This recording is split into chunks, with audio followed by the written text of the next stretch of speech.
What's one thing you're always willing to pay the extra price for? A really good quality winter coat or jacket. To me, it's definitely worth the investment if you live in a country that gets cold winters. Here in Ireland it doesn't snow much in winter due to us being a small island. But we get very cold winters and very wet ones. So you get really cold rain. Paying extra for a really good quality, warm and waterproof coat makes such a difference if you're out and about a lot like I am. It pays for itself because it can last you years. I'm due a new one this year. Got 5 years out of my last one and it's still good. But I've lost a significant amount of weight this past year and it's much too big for me now. Winter tires or tires in general. Anything I'll use for years. Like computer or clothes. Motorcycle helmets. You don't need the most expensive helmet, but you should pay what it takes to get something with a decent certification, FIM, and not just .. Movers. Having them put your furniture in a truck, drive it to your location, and put it in your new place. It's great not having a sore back when it's stressful enough to move. Work boots. A good plumber. Water damage fucking sucks. Currently sitting in the airport for an egregiously complicated overnight layover. All to save $80. I'll always pay the extra $80 moving forward. Direct flights instead of cheaper ones with layovers, connections, or stops. I live in Mexico.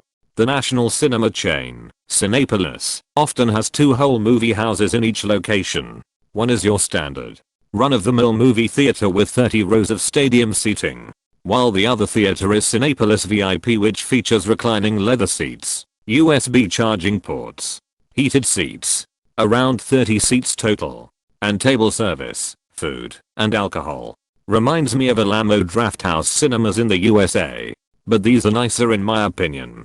Husband and I always pay the extra pesos for the VIP theater for comfort.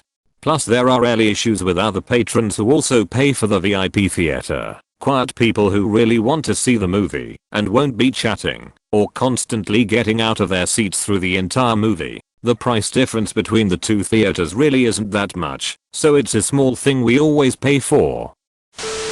Decent shoes. Wear rags or drapes if you have to, but never skimp on your shoes. Trust a 50-year-old who learned the hard way. Your feet will thank you.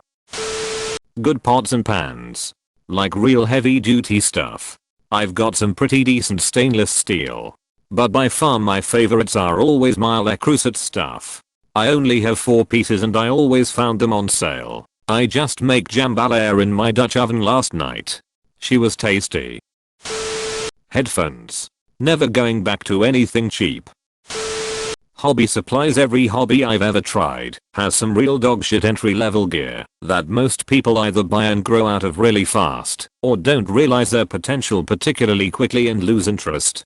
However, if you buy/rent quality mid-tier stuff to start out, you end up with a much better experience overall and progress much faster and get a truer reflection of the hobby. This is true for musical instruments, archery, longboarding, sailing, fishing, painting, brewing, gaming. Tattoos from an artist that knows what they are doing. Tools. If you are earning a living with them, you want something totally reliable and is not going to break and work properly every time. They say a cheap man pays twice as much in the long run. I bought up a set of Ryobi power tools for work, and for DIY at home they are pretty good. But when I was on site and found the batteries take 3 hours to charge, I don't have that kind of time. Also, the hammer drill didn't always hammer. I'm a Milwaukee boy now, and I'm completely satisfied. TLDR, always buy the best that you can afford. Electronics. It's better to pay 50 more bucks than it to break the next day. My glasses. I have one lens that's Coke bottle in size, and if I don't go for basically all of the features and a good frame, they are going to be uncomfortable as fuck for the 2 years until my insurance helps pay for another pair. Running shoes. If you serious about running, pay for best shoe, because your knee's going to thank you. Toilet paper. Nothing worse than cheap toilet paper.